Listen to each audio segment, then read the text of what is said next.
ধুত্তেরি, বাড়ির থেকে বেরোর সময় ঝগড়াটা না করলেই ভালো হতো। এমন কিভাবে বলি আমার লজেন্স খেতে ইচ্ছা করছে, মেসেজ করি। সামনে দিয়ে লজেন্স যাচ্ছে, দেখতে পাচ্ছ না? একটা তো আমাকে কিনেও দিতে পারো।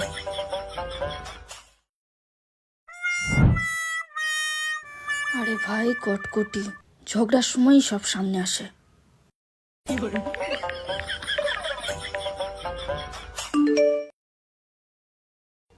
একটা কটকটি কিনে দিলে ভালো হয়। কি জানি কিনে দেবে দেবে এই তো দিয়েছে। আহা, পানি ফল।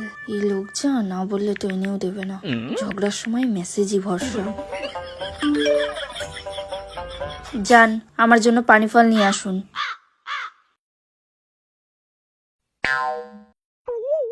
সরি বলো, হুম, সরি বলো। I love you.